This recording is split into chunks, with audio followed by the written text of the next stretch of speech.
One nation one election, तो sir दो लाइनें कही हैं कि मत रोको मुझे, मेरी उड़ान अभी बाकी है, अभी तो मुट्ठी भर जमीन नापी है, अभी आसमान बाकी है। अब मोदी जी कह रहे हैं यार एक एक चुनाव करके कब तक, सब एक साथ कर दो, अब सारा आसमान एक साथ दे दो मुझे, और उसी के लिए वन नेशन वन इलेक्शन, यही है सर बात।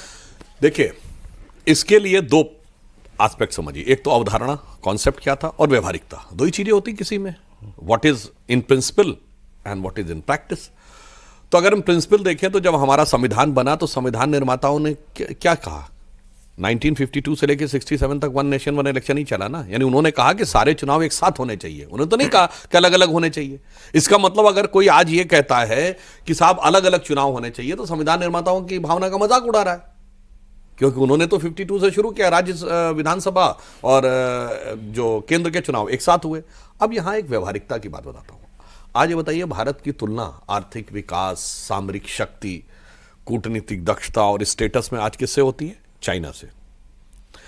आप ध्यान करिए, जब तक वन नेशन वन इलेक्शन होता था हम चाइना से बेहतर थे 50 और 60 के दशक में।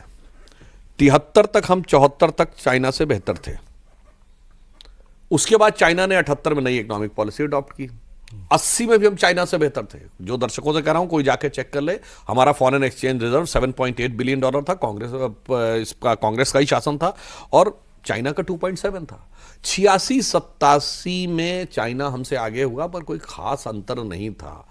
फिर 89 से 2014 के 25 साल में जो भारी अंतर आया है, उसमें तमाम फैक्टर तो थे। एक फैक्टर यह भी था कि हमारे यहाँ सरकारें फटाफट बदलती रहती थी। गठबंधन की सरकारें थी, पुल्स एंड प्रेशर्स थे, दीर्घकालिक डिसीजन आप ले नहीं सकते थे, मजबूत सरकारें हो नहीं सकती थी। और मुझे याद है 96, 97, 98 में लगातार नहीं, 99 में एक साल में सरकार बदली तो अटल जी ने एक बड़ा अच्छा वाक्य बोला था कि भाई चुनाव लोकतंत्र के हृदय की धड़कन है, पर अगर धड़कन जल्दी जल्दी धड़कने लगे तो समझ लीजिए कि कुछ तब स्वास्थ्य गड़बड़ा रहा है, और स्वास्थ्य गड़बड़ाने से शरीर में कमजोरी आ रही है। और आपने देखा कि वो कमजोरी आनी शुरू हुई, और वो 89 से 2014 में हम इतने पीछे हो गए। अब 14 के बाद हम फिर आए। तो मेरा सिर्फ ये कहना है कि देखिए, अगर आप कॉन्स्टिट्यूशनली देखें तो हमारा कॉन्स्टिट्यूशनल फोर फादर्स का यही मत था।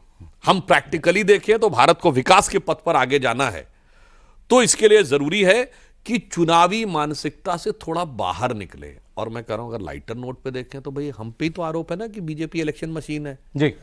तो भाई जो कहते हैं मशीन है और जो कहते हैं मशीन नहीं है, तो मशीन से को क्यों करना चाह रहे हो बार बार? हमारे लिए फायदा है। और मैं एक और बात कहना चाहता हूं, भाई हमारे तो प्रधानमंत्री वो हैं जिन्होंने 10.5 साल में एक दिन की भी छुट्टी नहीं ली।